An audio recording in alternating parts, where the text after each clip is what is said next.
Hi viewers, welcome to my channel Avani's world. Shri పరాభవ నామ సంవత్సరం దక్షిణాయనం శ్రావణ మాసం శుక్లపక్షం పాడ్యమి. ఈరోజు గురువారం, మఖా నక్షత్రం.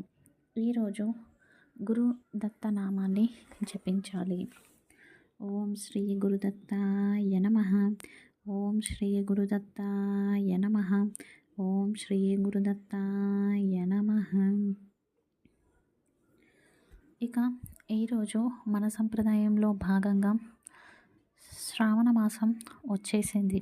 శ్రావణ మాసంలో చెట్లన్నీ పచ్చగా ఉంటాయి, అప్పుడే చిగురిస్తూ ఉంటాయి. అందులోంచి వచ్చే ఆక్సిజన్ అనేది అధికంగా ఉంటుంది. అలాగే ప్రకృతిలో పాజిటివ్ ఎనర్జీ అనేది అధికంగా ఉంటుంది. శ్రావణ మాసం అనేది శివుడికి అంకితం. శ్రావణ మాసంలో శివునికి ఎక్కువగా పూజలు చేస్తూ ఉంటారు. అలాగే శ్రావణ మాసంలో నాన్ వెజ్ అసలు తినరు, అది వెజిటేరియన్గానే ఉండిపోతారు శ్రావణ మాసం అంతా.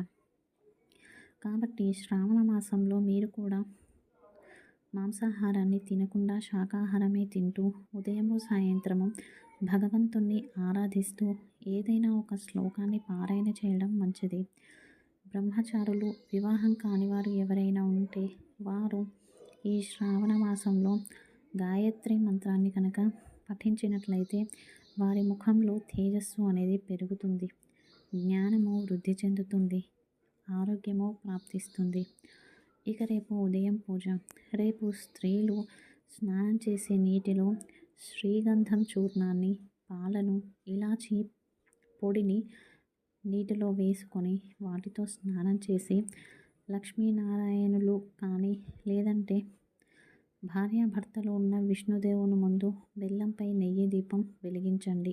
లేదా మట్టి ప్రమిదలో అయినా సరే నెయ్యి దీపం వెలిగించడం వలన మీ ఇంట్లో ఐశ్వర్యం వృద్ధి చెందుతుంది, ధనం పెరుగుతుంది, సంపదలు కూడా పెరుగుతాయి.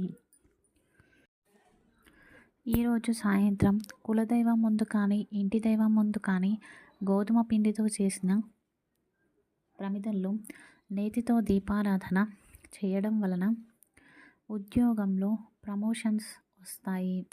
అలాగే ఉద్యోగంలో ఏదైనా ఇబ్బందులు ఉంటే అవి తొలగిపోతాయి. అదేవిధంగా మీకు ఉద్యోగం ఎక్కడికైనా ట్రాన్స్ఫర్ అవ్వాలి అని కోరుకుంటే మీకు నచ్చిన కాడికి అది ట్రాన్స్ఫర్ అవుతుంది. ఇది ఈరోజు video. Thank you for watching.